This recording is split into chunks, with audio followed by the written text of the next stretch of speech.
На этом месте на въезде в Кезлев раньше располагалось мусульманское кладбище. Недавно городские власти объявили о том, что здесь будет построен дворец зимних видов спорта. Эта новость возмутила местную мусульманскую общину. Люди негодовали. Строить на костях – это кощунство. После обращения к депутатам вроде бы удалось достичь компромисса. В середине марта власти пообещали, территорию кладбища трогать не будут, а для Ледового дворца найдут другое место. Но вскоре это обещание было аннулировано. Дворец зимних видов спорта в южном городе решили построить именно здесь.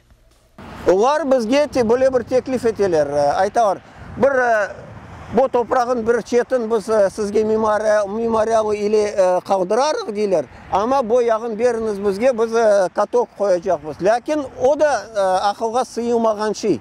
Bizim bağlarımız, bizim adamlarımız bunda gelip dua okuyacak. İminde körerler katıp bu icdatlarımızı süyeklerde halk şenlenip sekre.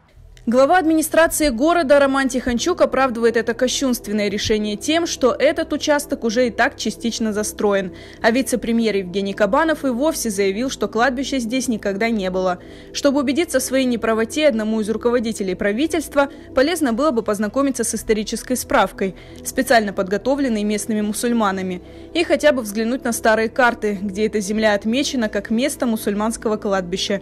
И оно действительно когда-то занимало гораздо большую территорию, пока на его части не построили рыбный цех, автозаправку и не проложили дорогу.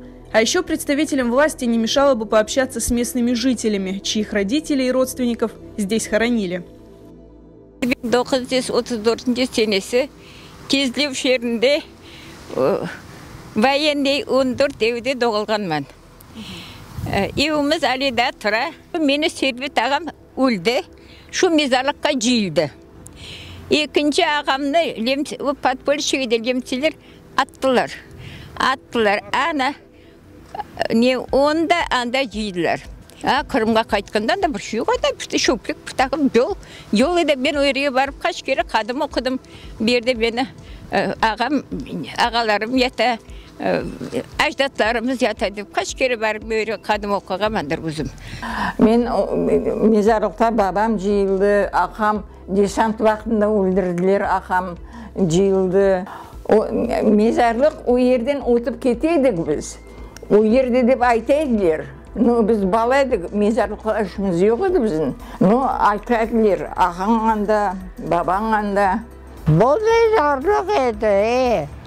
Это Желябуğa Перовский улицалар buna buğa karşı saraydı. Вот так. Балалар idi. Evet bala, большой mezarlık.